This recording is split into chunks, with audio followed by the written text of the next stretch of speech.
Buenas noches, estimados y estimadas. En esta oportunidad les saluda Fiorella Brigitte Román Muñoz, miembro del Centro de Estudio en Derecho Tributario de la Universidad San Martín de Porres, o mejor conocido por sus siglas, CETRI-USMP.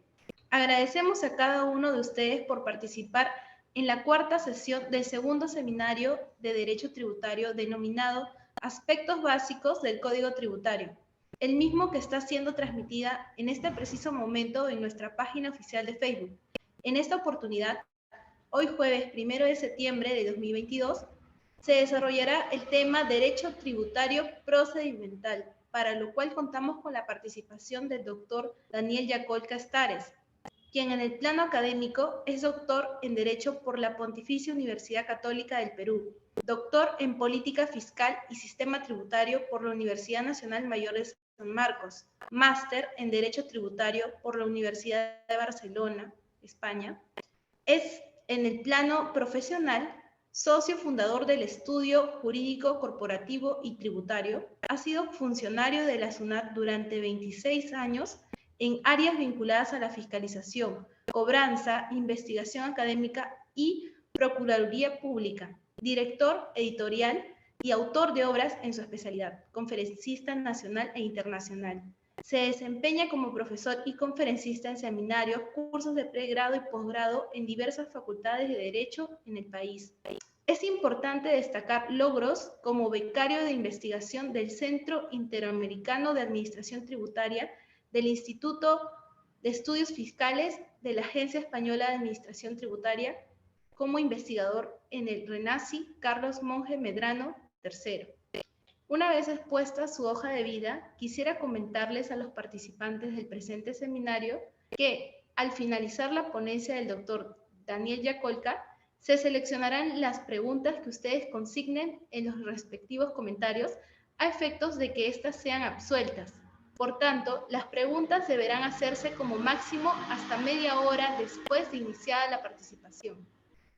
Es importante mencionar que para acceder a la certificación emitida por la Universidad San Martín de Porres, se requiere la asistencia a todas las sesiones del presente evento. Para este seminario estará disponible el link del formulario de asistencia en los comentarios de la transmisión, el mismo que estará habilitado hasta el final. Sin más preámbulos, doy pase al doctor Daniel Yacolca Stares a fin de que pueda iniciar su ponencia. Adelante, doctor. Gracias, Fiorella. Gracias a CEDETRI de la Universidad San Martín de Porres y a todos ustedes que nos están viendo en el mundo virtual. Voy a compartir mis diapositivas para iniciar la sesión. Tenemos como tema el derecho tributario procedimental, un tema en realidad bastante utilizado para entender no solo el accionar de la administración tributaria para recaudar, fiscalizar o cobrar, sino también procedimientos que el contribuyente puede utilizar para defenderse, ¿no? Entonces, el derecho tributario procedimental abarca procedimientos a favor de la administración y a favor del contribuyente. Vamos a tener como primera parte el origen de la materia controvertida en el mundo tributario. ¿Cómo se originan las controversias, ¿no? Este mundo, un poco explorado, más o menos serán pues unos 15 a 20 años atrás, recién comenzó a germinarse a nivel judicial. 15 a 20 años atrás, todo terminaba en el tribunal fiscal. Lo que decía el tribunal fiscal era prácticamente como palabra de Dios, ¿no? Pero luego comenzaron a ingresar al mundo del poder judicial y ahora contamos con procesos contenciosos administrativos y en vías paralelas con procesos constitucionales. Y en algunos casos tributarios y puntuales se han llegado a instancias supranacionales como la Corte Interamericana de Derechos Humanos o un tribunal arbitral conocido como CIAD, ¿no? Es el mundo en el cual nos vamos a mover. Entonces, la controversia tributaria, ¿cómo se origina? Tenemos controversia de fondo y de forma. Vamos a entrar primero a las controversias de fondo. Hoy en día ya debemos hablar de un tributo constitucional, ya no de un tributo a secas, ¿no? El tributo a secas es un tributo nacido pues en las canteras más terribles de la humanidad, donde había una verticalización en la sociedad y existía una nobleza y un pueblo, ¿no? Entonces la nobleza ostentaba el poder a través de dictadores o reyes o regímenes totalitarios arbitrarios frente al pueblo que era el vasallo, el súbdito. Y los tributos eran pues terribles, ¿no? Porque si no pagaban los tributos podían hasta extinguirte la vida, matarte, ¿no? Pues expropiarte totalmente. Entonces, ahí nacen las leyendas de Robin Hood, ¿no? Defendiendo al pueblo de los abusadores que cobraban tributos. Observen, los recaudadores de impuestos de esa época llegaban a los pueblos, comenzaban a cobrar, en alforjas gigantes se llevaban todo el dinero, en unas carretas que llevaban al sheriff de Nottingham, y en el camino llegaba Robin Hood. Entonces Robin Hood robaba al fisco, no robaba a los millonarios, como a veces cuenta en la historia, al fisco, y de ahí ese mismo dinero que había recaudado pues los agentes del sheriff de Nottingham serán devueltos al pueblo. Una leyenda de Robin Hood. Pero ya no estamos en esa época, entonces ya no debemos hablar de un pueblo subyugado que está totalmente verticalizado, si no somos un grupo de ciudadanos que hemos formado una república en 1823. Y es la constitución en realidad fundacional y tiene pues un arraigo netamente de bloque constitucional.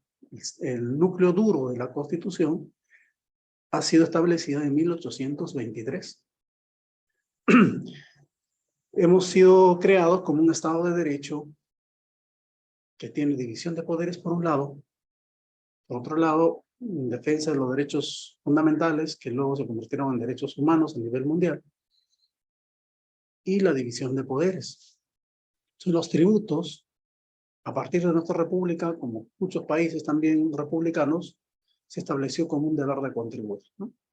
Entonces, el deber de contribuir hace que el tributo se convierta en un tributo constitucional. Y ese tributo constitucional tiene parámetros y límites, ya no en regímenes totalitarios o arbitrarios donde se hacía lo que quería, ¿no? Y el Estado genera un vínculo, ese vínculo a través de ciudadanos y Estado, obliga, a través del deber de contribuir, a solventar los servicios públicos, o los gastos públicos, o los fines programáticos de un Estado moderno. Y un Estado ya no puede ser como antes decía Luis XIV, ¿no? El Estado soy yo, pero una persona totalmente poderosa. Sino, ahora el Estado está representado por quienes nosotros los elegimos, ¿no? Tanto el presidente de la República, nuestros congresistas y jueces. Hay países donde eligen jueces. En el caso nuestro, hemos optado por los concursos públicos, ¿no?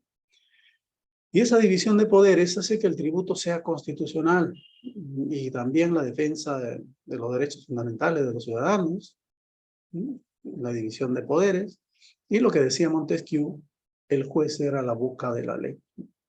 La restricción de la interpretación al arbitrio de los funcionarios. Entonces, los funcionarios públicos hoy en día hacen un control de legalidad de sus actuaciones sujetas a las normas que han sido establecidas para cumplir. Y esos fines programáticos o servicios públicos son servicios que van en contrapartida del concepto del tributo moderno. Si entregamos parte de nuestro patrimonio al Estado y el Estado nos devuelve con dividendos colectivos, porque es una persona jurídica. Igual que la persona jurídica del derecho privado, ¿no? Entonces, los socios aportan a la persona jurídica de derecho privado y cada 31 de diciembre ven si distribuyen dividendos o no. O sea, hay un dividendo privado y hay un dividendo colectivo. El dividendo colectivo son los servicios públicos. Pero así como suena muy perfecto el sistema, no es tanto así, ¿no? Sabemos que no todos los ciudadanos tributan, sino solamente un grupo pequeño. Entonces, la administración tributaria tendrá que fiscalizar para detectar a los que no están cumpliendo correctamente. No todos los ciudadanos tributan, porque si tributaran también, y todos estuviéramos tributando, no necesitaríamos de la SUNAT. ¿Para qué la SUNAT? ¿No? Solamente un gestor administrativo de lo que todos están tributando. Bueno, ese mundo no existe tampoco, pues, ¿no? Es una utopía pensar que todos tributan y todavía con cultura tributaria y voluntad de pago, ¿no? Cosas que parecen ya salidos de la ciencia ficción, ¿no? Entonces, la administración tributaria tiene que obligar a los contribuyentes a contribuir. A pesar que tienen el deber de contribuir, muchos de ellos no lo hacen. O sea, el tributo puede ser constitucional, es el deber ser de la norma, pero el ser es la realidad donde nos movemos cada uno de nosotros y vemos que pues hay muchos que no tributan, hay pocos que tributan. Y los pocos que tributan son forzados a tributar por una administración tributaria muy fortalecida en estos 30 años, ¿no? Y lo cual parece correcto porque gracias a ello tenemos un presupuesto público. Desde los años 90 a la fecha, la recaudación tributaria ha solventado casi todos los servicios públicos del Estado peruano. El problema ya no está en el ingreso hoy en día. El problema está en el gasto público. De cada 100 soles que recauda la SUNAT, en el gasto público, 50 soles se gasta y se gasta mal. 30 soles se va en la corrupción y 10 soles no se gasta, ¿no? Es un aproximado. En algunas provincias es más y menos, o en el mismo Lima, o dependiendo de cada gobierno, se han excedido más en corrupción, otros menos en corrupción, etcétera, ¿no? Vemos de todo tipo en el gasto público. Entonces, hoy en día se habla de fortalecer el gasto público con el control gubernamental. Empoderar a la Contraloría al mismo nivel que se empoderó durante 30 años a la administración tributaria. Entonces uno se pregunta, ¿y por qué se empoderó tan bien a la administración tributaria y tan poco a la Contraloría? ¿Por qué la Contraloría, con todo el personal que tiene, que es muy poco, no logra controlar la corrupción, ni aún siquiera un 10%? El 90% se le escapa de las manos. Estamos hablando de gobiernos enteros, ¿no? Desde el 90 a la fecha. Gobiernos regionales, locales, etcétera. Es como para hacer películas de Netflix, ¿no?, sobre la corrupción en América Latina y en especial en el Perú. ¿Por qué no controla la Contraloría? Es un gran problema y un dilema. A veces puede ser por cuestiones de dinero. La administración tributaria tiene casi el 2% de la recaudación. Con ese monto puede fortalecerse y se ha fortalecido durante 30 años. La Contraloría tiene el 2% de la recaudación también para fortalecer el gasto. ¿No es tan importante el ingreso y el gasto? Podemos vivir en un mundo donde el ingreso es controlado como si estuviéramos en un país desarrollado, pero el gasto es controlado como si estuviéramos en un país en vía de desarrollo. ¿Para qué los gobiernos se esmeran en recaudar más si no saben gastar?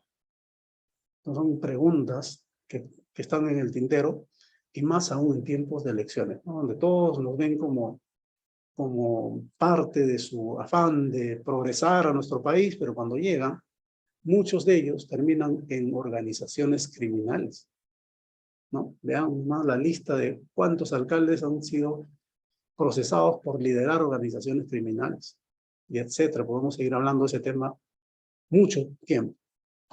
Pero pasamos a otro tema también, ¿no? Otro tema interesante donde se generan las controversias tributarias. El sistema tributario. Nuestro sistema tributario solo existe para la administración tributaria SUNAT, porque durante 30 años se ha perfeccionado año tras año, reforma tras reforma, un montón de modificaciones tributarias. ¿Pasa lo mismo en los gobiernos regionales? Los gobiernos regionales saben que pueden crear contribuciones y tasas desde el 2004 en adelante. ¿Han podido autofinanciar algo los gobiernos regionales, como lo hacen en otros países? Otra pregunta que también es fácil de contestar. Como que no están enterados, ¿no? El artículo 74 de la Constitución se modificó el año 2004 y les creó potestad tributaria a los gobiernos regionales y locales. No, a los gobiernos regionales, los locales ya lo tenían. Pero hasta el día de hoy nos enseña tributación de los gobiernos regionales. Pues no existe. Estamos en una norma totalmente decorativa. Y los gobiernos locales han perfeccionado la ley de tributación municipal durante tantos años, casi 30 años. ¿Eh? Esa ley ha sido parchada 2 veces y nada más. Y de ahí no se sabe más. No es como cuando tienes un carro de casi 20 años y tienes las mismas llantas, ¿no? Terrible la tributación municipal en nuestro país, no ha avanzado casi nada. Entonces las controversias ahí tampoco se han generado mucho porque los contribuyentes no están reclamando. La Defensoría del Contribuyente presentó demandas de inconstitucionalidad solo en municipalidades, por ejemplo, de Miraflores, Santiago de Surco, ¿no? La Molina, y el resto se olvidó, ¿no? Entonces, la Defensoría del Pueblo, ¿por qué se fijó solo en esos distritos y no en todos los distritos del país? Donde deben haber los mismos problemas, ¿no? Si en Miraflores, en Santiago de Surco, se estaban cobrando arbitrios y todo sin ratificar las ordenanzas, imagínense en lo recóndito del país.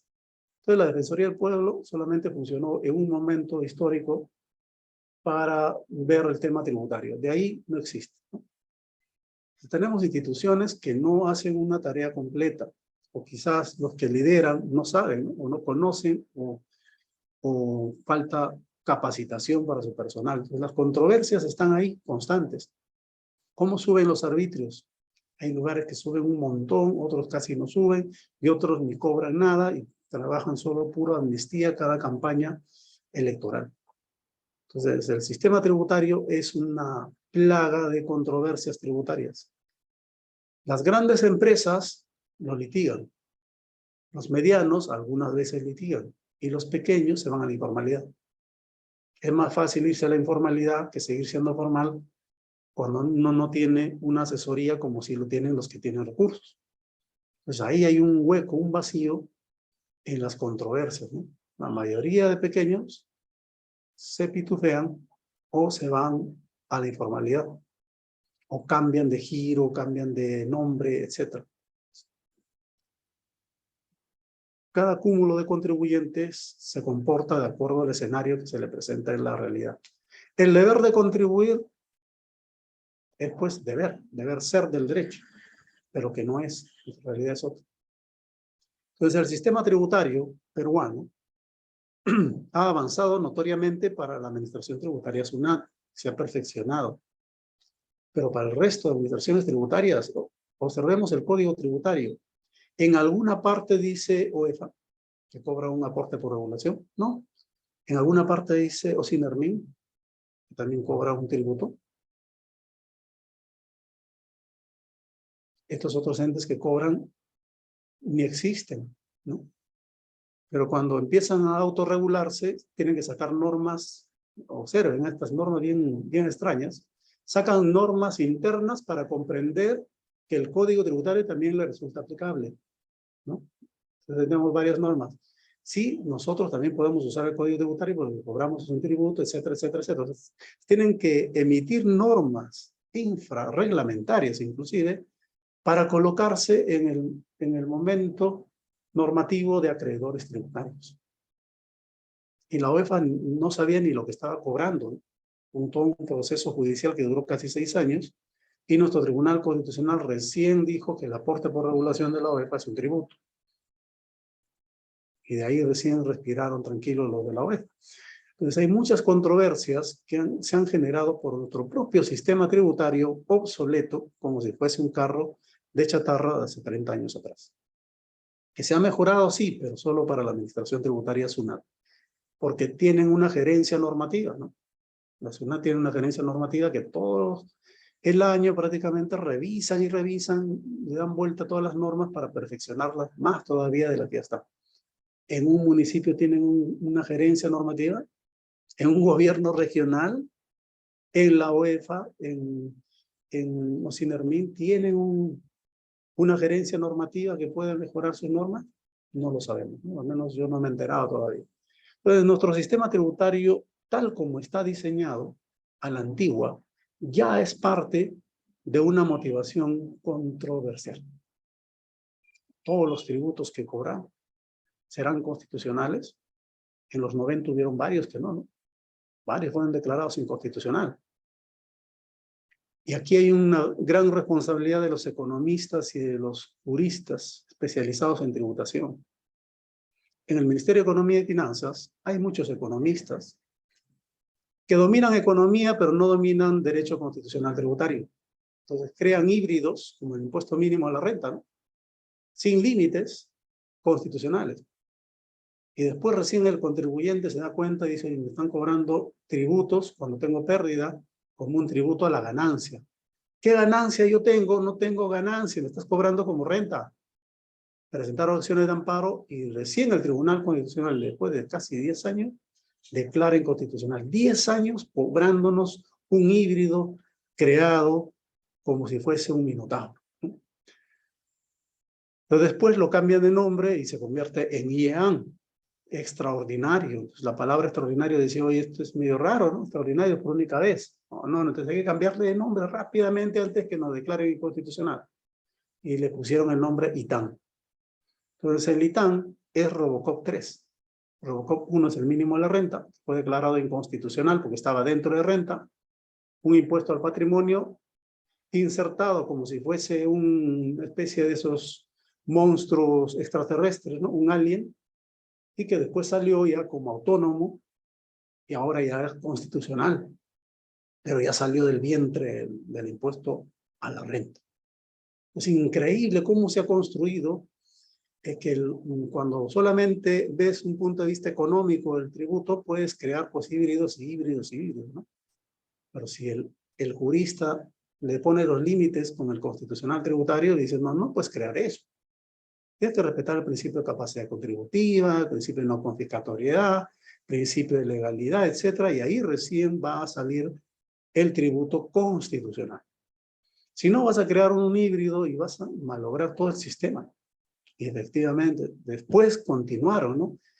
Crearon un impuesto, anticipo adicional del impuesto a la renta, también inconstitucional, y tuvieron que devolver un montón de plata. Luego crearon el FONAVI también, FONAVI, que fue una contribución, se desnaturalizó para los empleadores, era un impuesto, y para los trabajadores, según nuestro Tribunal Constitucional, fue un empréstito forzoso. Entonces, a todos los que han pagado FONAVI, les ha obligado a prestarle al Estado la plata. Y como ya le prestaste al Estado, el Estado tiene que devolver. Porque si le hubieran seguido con el San Benito, que es tributo, no podían haber hecho el referéndum. Han tenido que cambiar todo el diseño para sacar plata de un fondo que fue lapidado para sacarlo del fondo de recaudación de otros tributos. Y todas esas controversias, que ustedes pueden revisarlo fácilmente en sentencias de nuestro Tribunal Constitucional, fueron porque nuestro sistema tributario pues, se ha ido perfeccionando, ¿no? Poco a poco con la jurisprudencia. El rol importante de la jurisprudencia para perfeccionar ese sistema. Así hemos tenido sentencias contra municipios también, como ya les he comentado, y a la fuerza hemos cambiado un poco la cara de nuestro sistema tributario y le hemos hecho una especie de cirugía plástica, ¿no? Pero ahora necesita más cambios porque ya se vino el mundo electrónico y la economía digital. Ahí se han cambiado todos, ¿no? Todos han cambiado, por ejemplo, para sacar RUC, electrónico. Para emitir comprobantes, electrónico. Llevar libros contables, electrónico. Declaraciones juradas, electrónico. Pago electrónico, todo electrónico. Un poco más si somos unos cyborg, ¿no? Electrónicos. Contadores electrónicos. Un robot nos va a cobrar el tributo. Vamos a llegar a esos niveles. Pero algo que se olvidaron.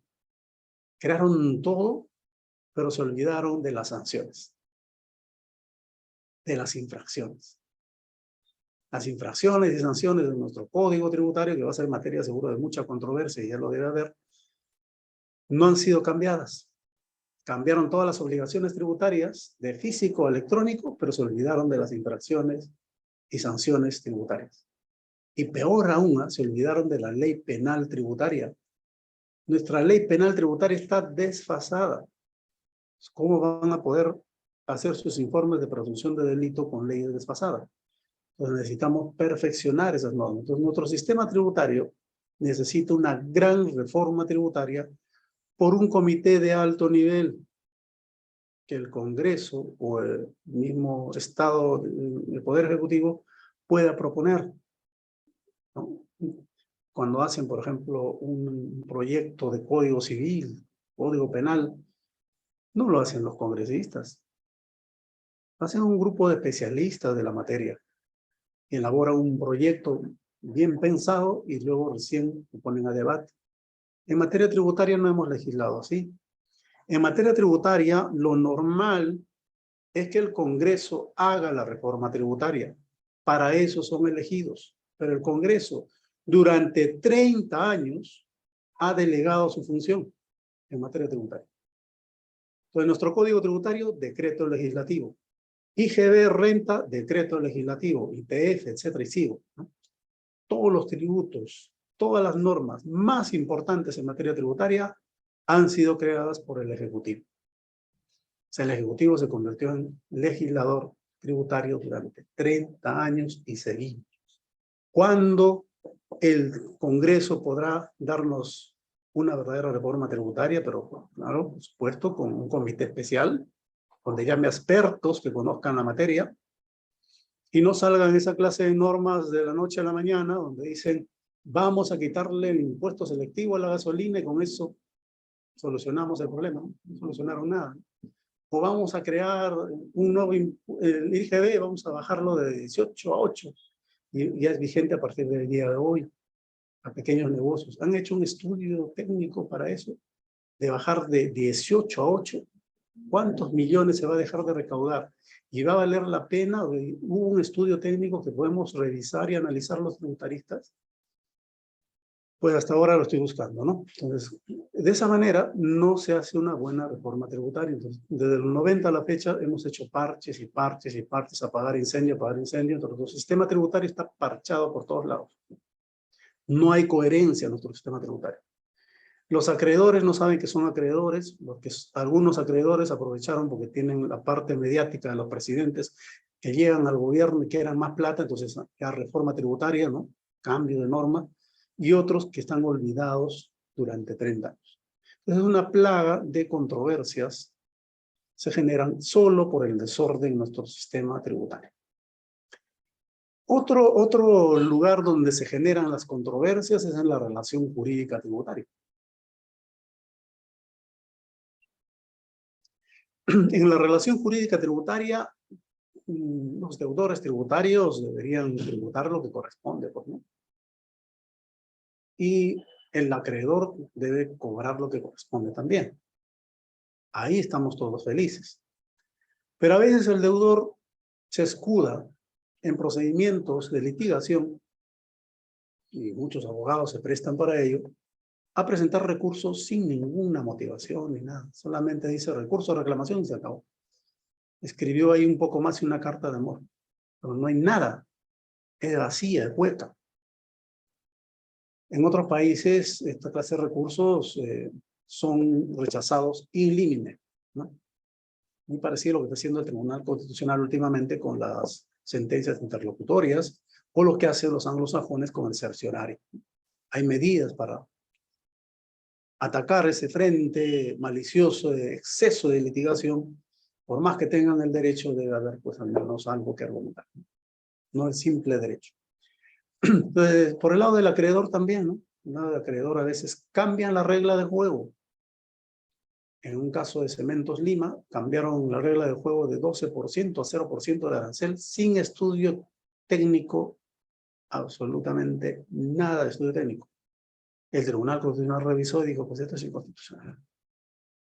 No, pero que el presidente de la República tiene la prerrogativa. Sí, pues, todos los funcionarios tienen la prerrogativa y la discrecionalidad. Pero esa discrecionalidad obliga, incluso cuando es de mayor jerarquía, más motivación. ¿Qué motivación es hacer un silogismo? Norma, hecho, conclusión. Norma, hecho y conclusión. No es solamente norma, ¿no? Entonces es ahí un caso que ustedes pueden revisar de Cementos Lima. El Tribunal Constitucional hace ver que si bien el presidente de la República tiene la prerrogativa de mover los aranceles, lo tiene que hacer motivando con un estudio técnico. Si no hay esa motivación, es inconstitucional porque vulnera un principio de interdicción a la arbitrariedad. No estamos con señores feudales o totalitaristas o dictadores que pueden llenar las normas como mejor se les antoje. O yo tengo el derecho de elegir a funcionarios de Estado, sí, pero tiene que haber motivación. Puedes poner a cualquier persona como ministro del ambiente, ¿no? No como resuelve el caso con Repsol, toda la contaminación que hay. ¿Hay algún resultado de eso? Ya se olvidaron, ¿no? Las externalidades negativas, positivas que generan la contaminación ambiental han sido estudiadas técnicamente. Y otras cosas más que podemos abundar en cuestiones de materias controvertidas. ¿De dónde nace? El acreedor a veces puede provocar también muchas controversias por sus recursos humanos ineficientes. Luego, en el diseño del tributo, estamos todavía en materias de fondo, ¿no? Temas de fondo. Todavía no entramos al tema procedimental, que ahorita entramos a esa vertiente, porque el tema de fondo va al tema procedimental. Pues el tema procedimental es como un tubo. El tema de fondo es como una pelotita que vamos a poner en el tubo y le vamos a dar empuje y va a salir por el otro lado, ¿no? Pues toda esa vía necesita una materia controvertida, que es un tema de fondo en su gran mayoría. En algunos casos pueden ser temas procedimentales que ya vamos a acusar ahorita. Entonces, el tributo, desde la relación jurídica tributaria, en ese vínculo entre acreedor y deudor, esa obligación tributaria que ha sido sujeto de un vínculo, va a fortalecer un Estado de Derecho, porque el tributo fortalece. Sin tributo no hay Estado. Y lo que nosotros pagamos como tributo es el precio para tener una sociedad cada vez más civilizada, ¿no? O sea, el tributo es muy importante para un modelo de Estado de Derecho constitucional y social. Pero por esa justa razón que se tiene que respetar los principios tributarios y las fuentes de la potestad tributaria para recrear correctamente y revestir al tributo como corresponde con el principio de reserva de ley y el principio de legalidad. Y el Poder Ejecutivo no debe estar constantemente legislando en materia tributaria, ¿no? Pero a veces ahí la crítica, ¿pero acaso el Congreso lo va a poder hacer? ¿Dentro del Congreso tienen asesores especializados o solamente son asesores porque anteriormente fueron congresistas, anteriormente estos señores le ayudaron en la campaña, al que es congresista, etcétera? ¿Son verdaderos asesores los que trabajan en el Congreso? ¿Están altamente especializados en la ciencia, la tecnología que corresponde para hacer las leyes más poderosas para nuestro país y que pueden respaldar la posición del congresista? ¿Tenemos ese nivel de recursos humanos en el Congreso? Pues la respuesta ustedes la saben perfectamente, ¿no? Entonces, lo mismo pasa en esa relación de Estado con sus facultades en la administración tributaria. Facultades de recaudar, determinar, fiscalizar, sancionar. Son facultades de injerencia sobre derechos fundamentales de los contribuyentes. Es decir, recaudar ya le haces un menoscabo a la propiedad del contribuyente. Me estás quitando un pedazo de mi propiedad. El Estado es una expropiación, ¿no? El Estado me genera una expropiación con el tributo, una confiscación. Pero esa confiscación será constitucional si me devuelves algo a cambio. Si hay contraprestación directa o contraprestación indirecta. Tú como Estado, si completas el círculo virtuoso de la tributación, esa recaudación es válida, es legítima. Pero si te quedas con el dinero o en el camino se queda esa plata, ya desvirtúa la naturaleza del tributo en un Estado de Derecho constitucional y social. Por eso las administraciones tributarias, cuando usan estas facultades, tienen que contar con recursos humanos altamente especializados y que ponderen en cada caso concreto la medida más idónea que no menoscabe los derechos fundamentales más allá de los permitidos en un Estado constitucional y social. Muchos a veces dicen, no, pero los derechos constitucionales no son absolutos. Sí, pues, no son absolutos, pero tampoco pueden desaparecerlo. Y ahí nacen algunas ideas, ¿no?, que pueden romper con la esencia del derecho a la propiedad. Cuando vienen estas personas que dicen, vamos a crear impuestos a las grandes fortunas, ¿no? Pues ahí uno dice, estas personas bien piensan que estamos viviendo en un mundo medieval, donde pues ahí buscamos robarle a los ricos para darle a los pobres, ¿no? Hay un pueblo sumiso, humillado, esclavizado, entonces hay que quitarle más dinero a los que más tienen para darle a los pobres. No, pues no. Tenemos que repensar que estamos en un Estado de derecho constitucional y social y que cualquier movimiento del tributo hacia arriba o hacia abajo debe estar medido, como la sal en la comida. Si no, es inconstitucional de plano. No podemos subir, y menos aún con falacias ad verecundiam, ¿no? Porque el Fondo Monetario lo dice, entonces podemos subir un poquito, dice, ¿no? Pero ¿y el Ministerio de Economía no puede hacer un estudio técnico? Utilizando justo el informe del Fondo Monetario y decir, sí, podemos subir. ¿Por qué tiene que ampararse en una falacia ad verecundiam? Que el Fondo Monetario lo dice. Pues tenemos situaciones extrañísimas en nuestro estado cuando los funcionarios tienen esa clase de pensamiento, ¿no? Casi absolutistas, arbitrarios, y quieren pues cambiar la discrecionalidad en arbitrariedad. Mientras más alto sea el cargo, más responsabilidad en la discrecionalidad y los límites. La discrecionalidad es positiva, pero no hay que abusar. Los sujetos también acá se genera un montón de problemáticas, ¿no? Los sujetos se inscriben o no al RUC, fijan domicilio fiscal, ahora el domicilio fiscal es electrónico o no. Hay un problema también constitucional que se dio por solamente notificar en el buzón electrónico y no en el domicilio fiscal físico. Estamos cambiando a un mundo electrónico, se olvidaron de perfeccionar esa norma para crear un nuevo domicilio fiscal electrónico, ¿no? Entonces el Tribunal Constitucional recuerda y dice, no, si no se ha fijado en el domicilio fiscal electrónico, no existe esa ficción, es inconstitucional no notificarle en el domicilio físico, donde el contribuyente determinó. No, que no se le encuentra en el domicilio físico, pruébalo. Constancia negativa, cedulón, lo que quieras. Y es responsabilidad del contribuyente.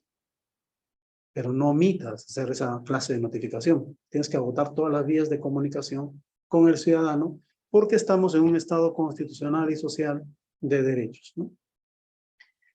Entonces ahí se generan muchas controversias que ustedes seguro, la mayoría de los que están escuchando, tienen conocimientos tributarios, han logrado obtener y calar pues las resoluciones del Tribunal Fiscal que ayudan mucho, las de la Corte Suprema también que nos dan algunas pinceladas y el Tribunal Constitucional que sí pues muchas veces han respondido a la altura dogmática, doctrinaria, jurisprudencial. Algunas que otras jurisprudencias que podríamos estar en desacuerdo, pero en reglas generales muy positivas, ¿no? Donde también se generan controversias en la clasificación de los tributos. Y ahí regreso con la OEFA, ¿no? Porque en la OEFA no sabían si era un avión, si era un pájaro o era Superman, ¿no? No sabían si en realidad era impuesto, era contribución o tasa. No sabían en la OEFA. Ah, la OEFA decía, sí, pues es un tributo. Y somos acreedores tributarios. ¿De cuándo acá un ente administrativo recaudador es acreedor a la vez? ¿No? La doctrina no dice eso. Pero el Tribunal Constitucional aceptó esa teoría. Y también aceptó que es una contribución. Y una contribución bien extraña, ¿no? Porque te cobran no para darte un beneficio, sino para fiscalizarte. Bien extraño, ¿no? La única teoría de una contribución parecida a la de la UEFA es la famosa contribución por gasto de Giannini, ¿no? La escuela de Pavia de los años 30, junto con Berlini y Griciotti, establecieron la clasificación de los tributos y todo, y por ahí hablaron de una contribución por gasto. Entonces el Estado no va a estar asumiendo gastos cuando te tiene que verificar si cumples o no con tus demás obligaciones. Algo de ahí se puede jalar, pero no decir que es una contribución que te da un beneficio. ¿Beneficio para la sociedad? Ah, no, eso es impuesto, pues. Que la contribución es un beneficio para el que pague. Yo pago y me das un beneficio a mí, no a terceros. Entonces hay un tema ahí todavía algo discutible en la sentencia del Tribunal Constitucional sobre el caso F. Algunos más bien se vieron inclinados por una cuarta clasificación de tributo, que vendrían a ser las exacciones parafiscales. Se parecen a los tributos, pero que no son. Y de acuerdo a la doctrina, se aplican todos los principios tributarios a las exacciones parafiscales. Por ahí hubiera salido mejor el tema, pero creo que ha sido validar a la OEFA y su cobranza frente a todo lo que existe pues, de camino, ¿no? Temas ambientales. Más adelante se verá otras resoluciones que hablan del tema también. No todo está agotado, ¿no? Parte de la reflexión académica que hacemos nosotros ahora, y la idea es perfeccionar nuestro sistema tributario. Interpretación de normas, también ahí se genera un montón de controversias, ¿no? Tenemos que entender que la norma tributaria es como cualquier norma, tiene un supuesto, un nexo y una consecuencia. El supuesto es la hipótesis de incidencia, o también se conoce como el hecho descrito por la norma para que cuando se realice, se produzca en la realidad, se produzca también la imposición, ¿no? Pero esto se va a entender si analizamos la proposición tipo norma. ¿Y qué es el nexo? Siempre uno se pregunta, ¿y qué es el nexo? Yo tengo la hipótesis normativa, lo abstracto, el enunciado general, ahí abstracto, y tengo el nacimiento del impuesto. ¿Y el nexo qué será? Es el hecho vinculante. Si en el IGB me dice que el que realice una venta en el país tiene que pagar IGB, y yo pues saco mi restaurante y pongo ahí y comienzo a vender, pues ya por lógico, cada una de esas ventas están calzando con la norma, y son hechos, y esos hechos van a vincular a la norma y a la consecuencia que es el pago de tributos. Cada vez que exista un hecho fáctico que calza con la norma, existe la famosa subfunción o tipicidad o adecuación. Y a partir de ahí nace el impuesto.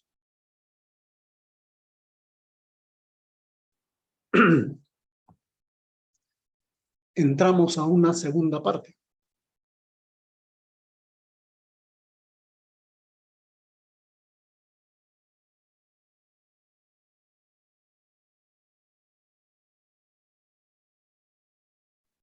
En esta segunda parte vamos a desarrollar los procedimientos de un plano general, por supuesto, la posibilidad de arbitrajes tributarios o acuerdos conclusivos, que todavía no existen en el Perú, pero pronto existirán.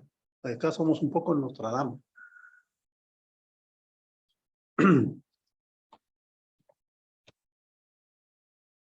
Las reglas y la ley.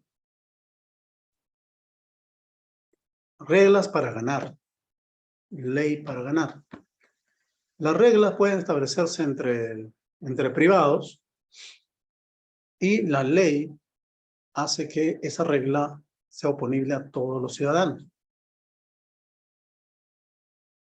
Que juguemos entre amigos un partido de fulbito será una significancia entre los que jugamos ahí como amigos.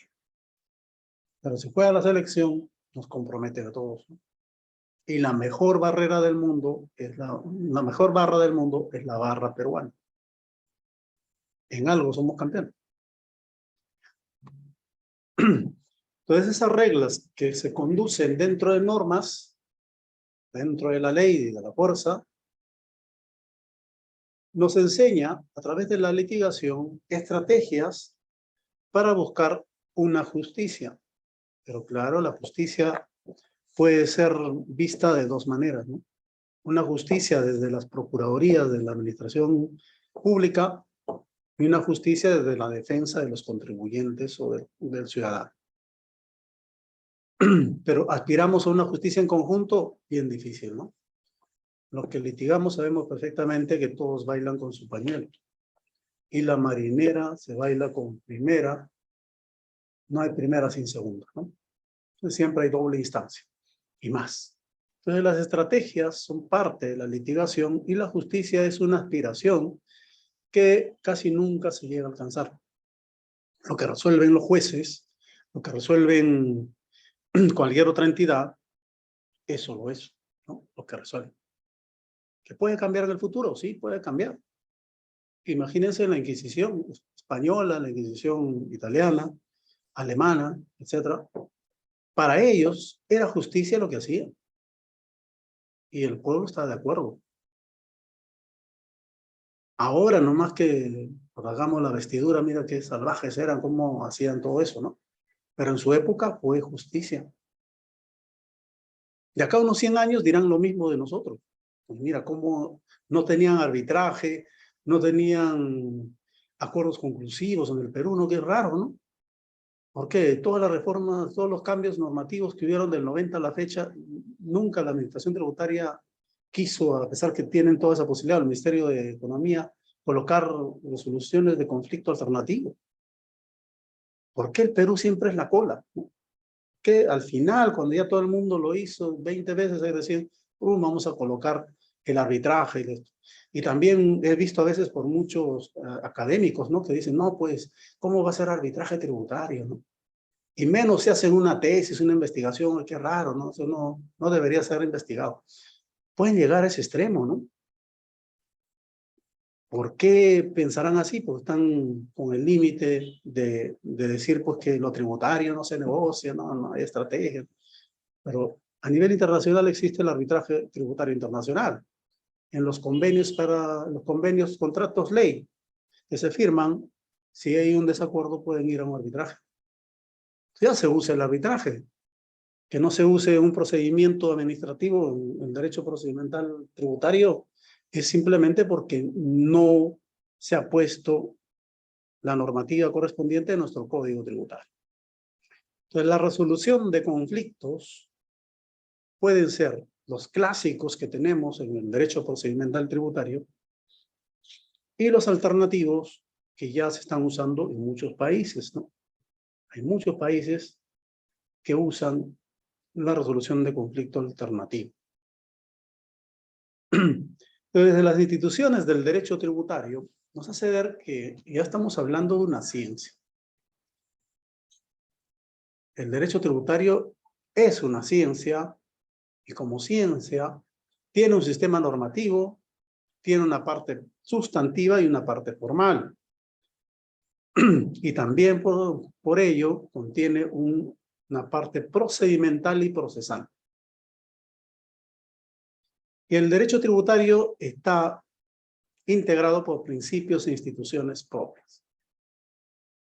Entonces, la ciencia del derecho tributario tiene los elementos axiológicos, como decía Immanuel Kant, a través del derecho tridimensional, un conjunto de normas jurídicas, por un lado, que es la parte estática del derecho. Cuando estas normas se aplican en la sociedad, es la parte dinámica, porque se crean casos, ¿no?, concretos, y cada vez que esos casos concretos son judicializados,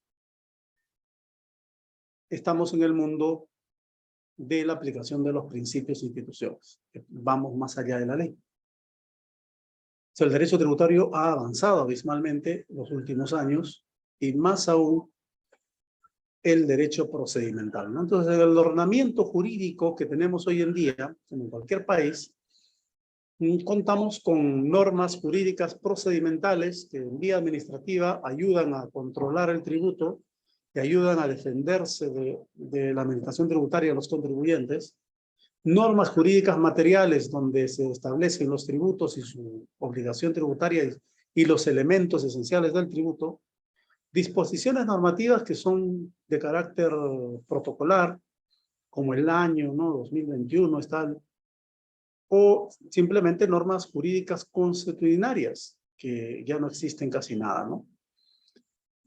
Entonces, nuestro ordenamiento jurídico nos hace ver que existe una parte material y una parte procedimental.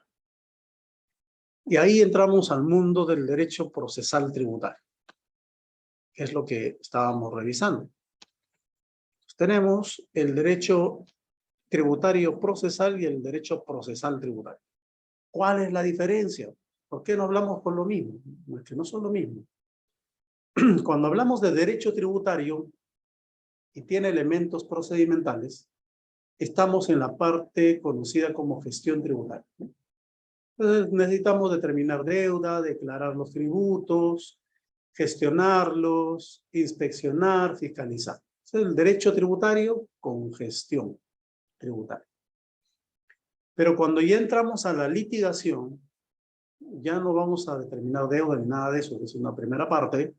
En la segunda parte ya entramos de llano al litigio. Y en el litigio se ha partido en dos, ¿no? El derecho procedimental y el derecho procesal tributario. El derecho procedimental es la vía administrativa. Todos los conflictos que se van a generar en la vía administrativa por los procedimientos de cobranza coactiva, por el procedimiento no contencioso, que luego se convierte en contencioso en la mayoría de veces, y el procedimiento contencioso tributario propiamente dicho, donde se reclama y apela, ¿no? Y luego tenemos los procesos. Entonces, el derecho procesal tributario nos habla de procesos, ya no de procedimientos. Y en estos procesos tenemos tres. El proceso contencioso administrativo, el proceso constitucional tributario y el proceso penal tributario. Tres grandes vías, ¿no? Y estos son ya vías como la vía expresa de Javier Prado, vía expresa la antigua, ¿no? Que llega hasta Barranco. Ya, pues, esos son los grandes procesos que tienen plena jurisdicción. En el ámbito administrativo no tienen plena jurisdicción. En todos los países en general no le tienen mucha importancia, ¿no? Por ejemplo, que el tribunal fiscal de un determinado país resuelva, bueno, no interesa mucho. Nos vamos al plano jurisdiccional, ¿no? Los abogados, ya todo el mundo se va al plano jurisdiccional porque ya lo que dice el tribunal fiscal es parecido a lo que dice la SUNAT. Entonces, ¿para qué hacernos problemas? Vamos a perder en el tribunal fiscal, en la SUNAT, y vamos a perder en el tribunal fiscal. No nos interesa porque ellos hacen un análisis netamente legal de la norma, no tienen control difuso, ni menos control concentrado, que van más allá de la norma. Entonces yo tengo que ir a la plena jurisdicción, al contencioso administrativo, o si es urgente, en procesos constitucionales. ¿Se dan cuenta? Cambió toda la lógica. Hace 15, 20 años atrás, se entendía que todo se desarrollaba hasta el tribunal fiscal, y ahí todos se quedaban calladitos. Ya, tribunal fiscal, suficiente. Ellos son los técnicos, los más, ya, ahí quedó. Ahora no, tribunal fiscal es como una instancia más de la SUNAT, ¿no? O de la vía administrativa. No, ninguna importancia. Vámonos al Poder Judicial. Y ahí duermen años, pues, ¿no? 10 años más durmiendo los casos en el Poder Judicial. Entonces ahí viene el otro gran debate. ¿Por qué no crear otros medios alternativos de resolución de conflictos?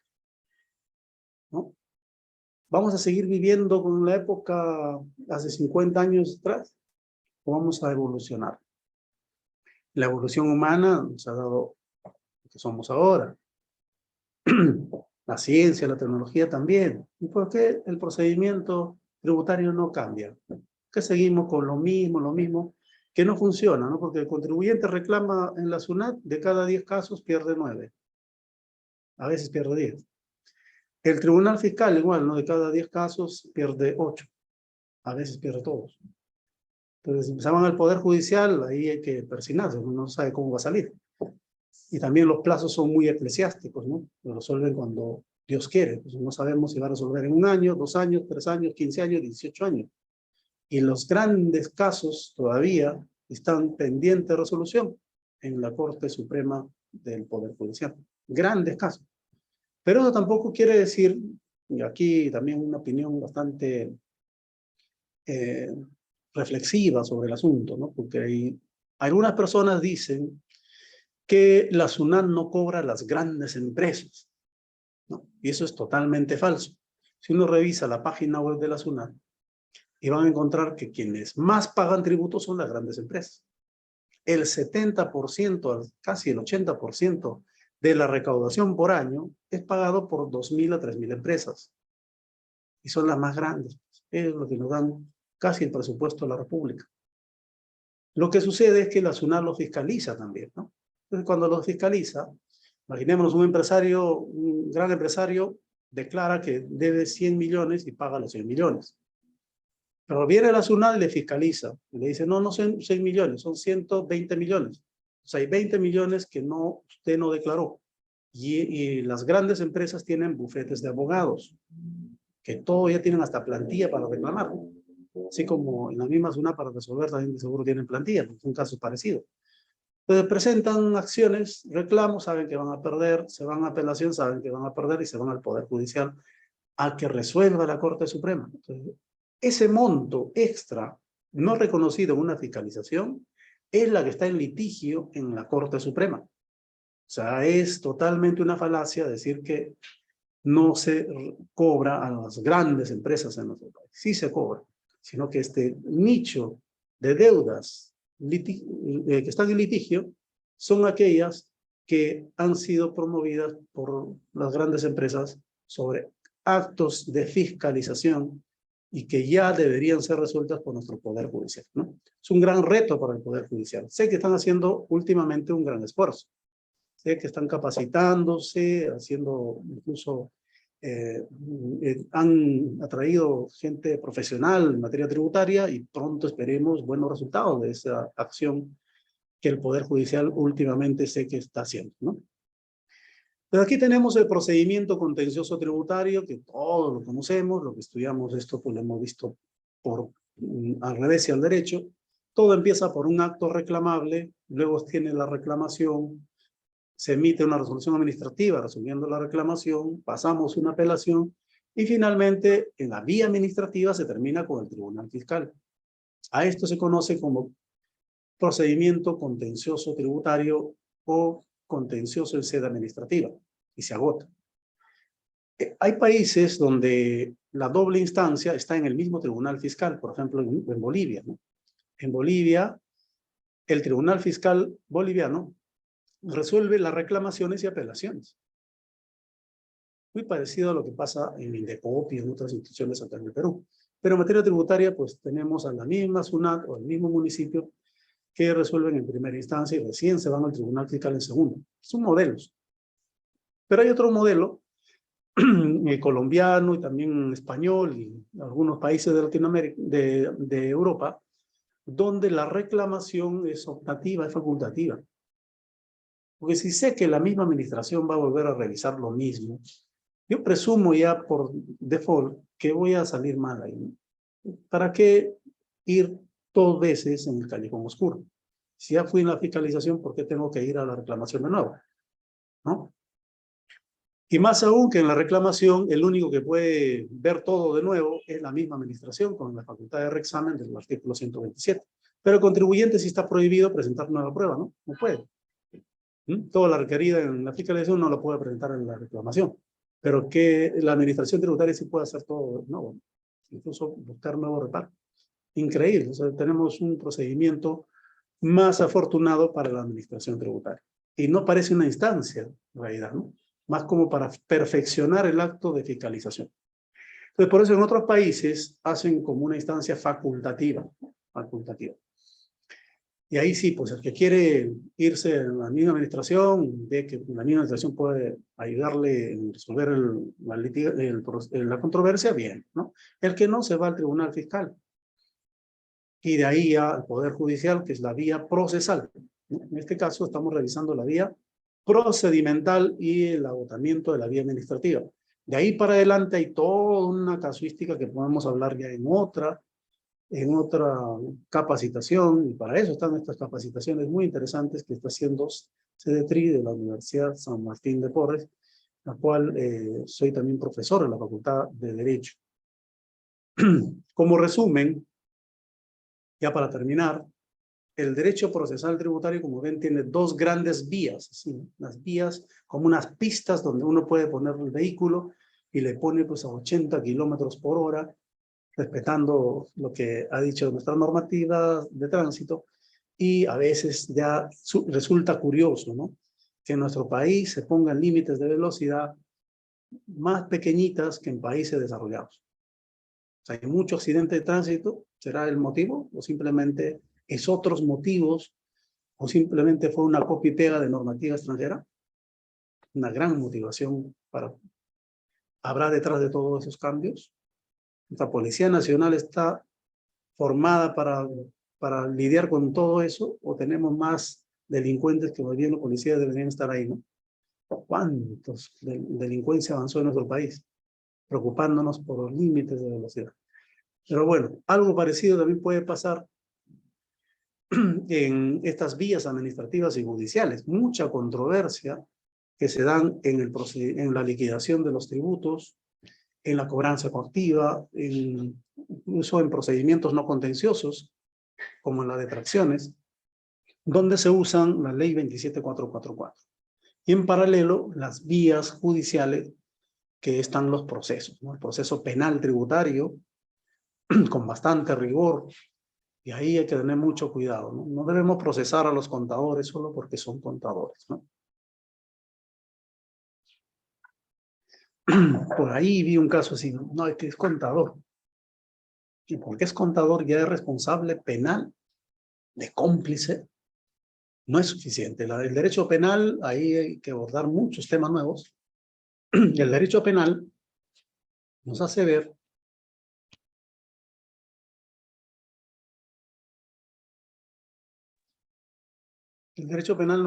pues, que existe una nueva teoría, que se llama la teoría funcionalista del derecho penal, y que los sujetos tenemos ciertos roles en la sociedad, ¿no? La teoría de Gunther Jacobs y Claude Rossi. Si un profesional como un abogado, un administrador, un contador, está cumpliendo su rol, ¿por qué por cumplir solamente su rol puede ser condenado? Pero hay fiscales que creen eso, ¿no? No, porque eres contador ya sabías, entonces hay que procesarte penalmente para ver si más adelante encontramos más pruebas y ya te condenamos. No es una cacería de brujas. El rol del contador es justo liquidar la deuda y declarar, pues, ¿qué más? Si hay otra acción anterior, ahí puedes conectarlo. O si conocía de la venta de facturas falsas, ya pues, conéctalo. Pero no por el simple hecho de, no, es que él era el contador. No es suficiente esa clase de imputación en el derecho penal tributario, ¿no? Hay vías paralelas también. Puede haber un contencioso, un penal al revés y aparte un amparo. Pues las empresas que solicitaron perdón de intereses por culpa del acreedor, lo que han hecho es trasladar, la litigación del ámbito constitucional y el ámbito contencioso. En lo contencioso que sigue el fondo del asunto, ¿no? La controversia del tributo o no es tributo, etc. Pero los intereses, como es algo accesorio, puede irse en amparo para que me tutele el plazo razonable. Entonces ahí se va el plazo razonable y ganan el caso. En algunos casos ganan por intereses moratorios, en algunos casos pierden. ¿Y que cómo es esto? Un tribunal constitucional bien extraño, ¿no? Entonces hay sentencias en el tribunal constitucional donde hay bastante discusión. Hay sentencias donde, porque el colegiado cambia, el fallo cambia. Así está fallando el tribunal constitucional. Qué extraño, estoy revisando recién las sentencias, ¿no? Voy a volver a revisar porque creo que he visto mal. No, a ver, si antes eran 4, que estos 4 declararon inconstitucional intereses moratorios, después cambian esas reglas por otros 4 nuevos y ahora es constitucional. Y después, ahora hay nuevos, los 7 son nuevos, ya no hay los 7 anteriores. ¿Cómo se pronunciarán estos nuevos 7 magistrados del Tribunal Constitucional? ¿Tendremos otra clase de criterios por la misma materia controvertida? Es todo un gran dilema para el futuro, al infinito y al más allá. Como bien dice el gran tributarista de la película que ustedes conocen, ¿no? Muy bien, vamos a concluir con el arbitraje nacional, ¿no? En materia tributaria, legislación comparada, que hay países como Estados Unidos, Venezuela, Portugal, Francia, Sudáfrica y Panamá utilizan el arbitraje tributario bien en la instancia administrativa o paralela a la judicial. Y la idea de toda la litigación general es llegar a un acuerdo. Es llegar a un acuerdo. 2 personas se pelean por una naranja. Primero hay que preguntar para qué quieren la naranja. Una parte quiere para el jugo y la otra para la mermelada. Entonces, ¿qué hacemos peleando? Nos vamos a un acuerdo. ¿El Estado qué necesita? Recaudar y tributos justos. Si las normativas están mal, hay que corregirlas. Hagamos una verdadera reforma tributaria del sistema tributario peruano y podemos establecer mejores patrones en la resolución de conflictos incorporando el arbitraje o los acuerdos conclusivos en la fiscalización. Observen el acuerdo conclusivo, que es bien valioso para la recaudación y evitar la litigación constante. Te están haciendo una fiscalización y ahí en ese momento viene un problema, ¿no? Te dicen, a ver, hay 4 reparos que te hemos detectado, señor contribuyente. ¿Usted esos 4 reparos los reconoce o reconoce alguno de ellos? Ah, bueno, yo reconozco a 2 no. Estoy de acuerdo con 2. Ah, ya, sobre esos 2 vamos a hacer un acta con acuerdo y esto va a tener, va a ser inimpugnable y porque también usted está reconociendo, le vamos a perdonar intereses y le vamos a disculpar las multas. Por eso es que no. Entonces la litigación va por los otros 2, porque yo no estoy de acuerdo y puedo todavía lucharla en la vía administrativa y judicial. O puede ser que estoy con los 4 de acuerdo y ahí termino el litigio. Pero tal cual está diseñado ahorita, no tenemos el acta con acuerdo, sin acuerdo, ni nada, ni acuerdo conclusivo, ni por la administración, ni por la Defensoría del Contribuyente, como es en México, el PRODECON. No hay esa clase de acuerdo sin acuerdo. Entonces lo que hacen los contribuyentes es litigan todo. Pierde la administración, pierde el contribuyente, ¿no? Por no saber determinar los intereses. Tenemos que colocar en nuestra legislación tributaria el acuerdo conclusivo. Tenemos que entrar al mundo de la litigación alternativa. Eso es parte de la solución. Y parte de nuestro sistema tributario es una verdadera reforma tributaria por los profesionales más importantes en materia tributaria de nuestro país, que puedan rediseñar a pedido del Congreso o del Ejecutivo una verdadera reforma tributaria y no estar apagando incendios. Con esto concluyo esta intervención y agradezco pues, al CDPRI y a todos los que en el ciberespacio nos ven. Saludos cordiales y estaré atento a alguna pregunta si hubiera.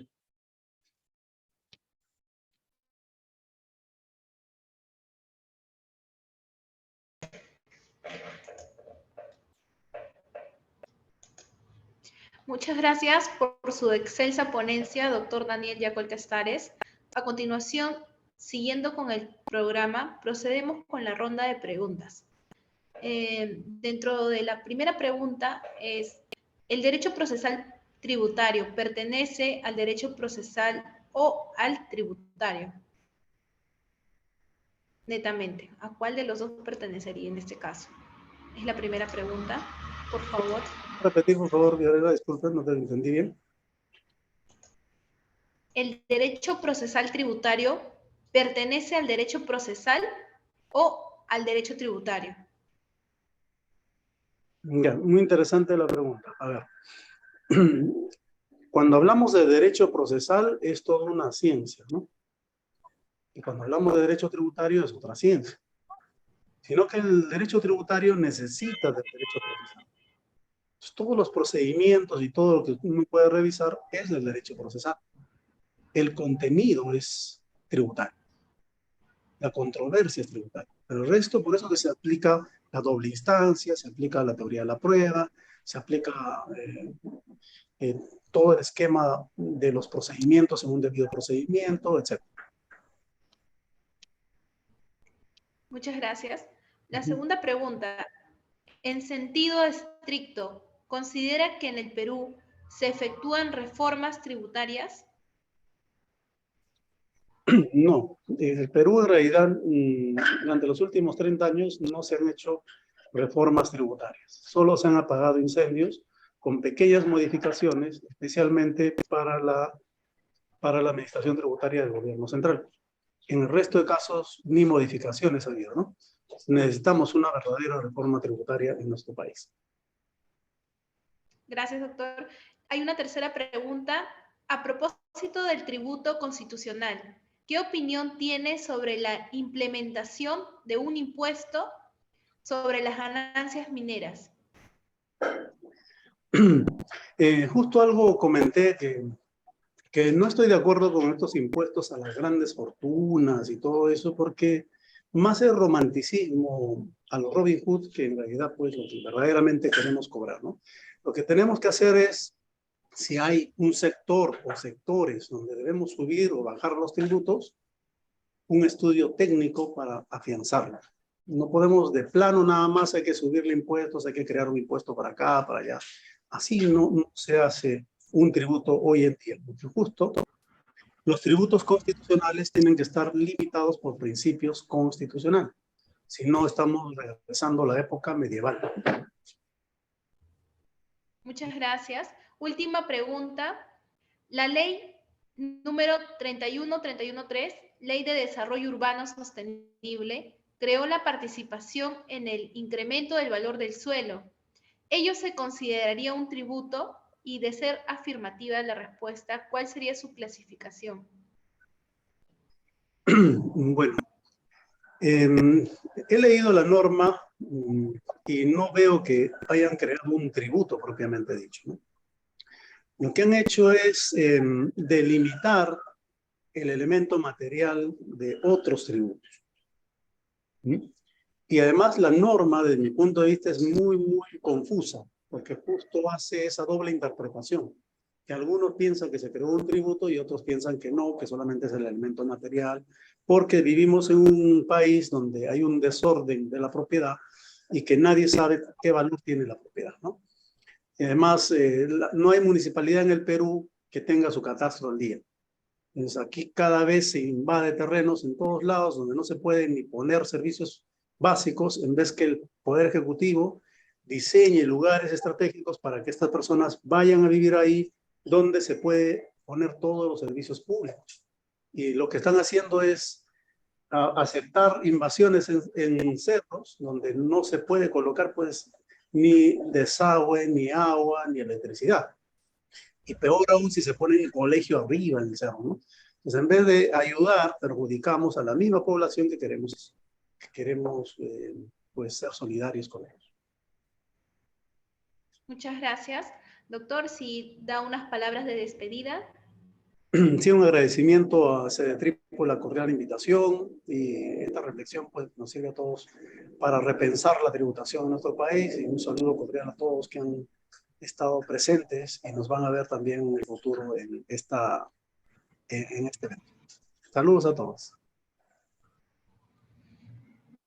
Bueno, habiendo culminado con la ronda de preguntas, agradecemos al doctor Daniel Yacol Castares por su excelente ponencia y como siempre esperamos seguir contando con su participación en nuestros próximos eventos académicos. Finalmente, a ustedes participantes les invitamos a seguirnos a través de nuestras redes sociales. Nos encuentran como CEDETRI USMP en LinkedIn, Facebook, Instagram, Twitter y YouTube. Cabe indicar que en los siguientes días podrán encontrar las 4 fechas del seminario completo, ¿no? Disculpen, este es el último evento. Nos queda simplemente agradecerles por haber asistido a esta última sesión de nuestro segundo seminario en Derecho Tributario. Gracias.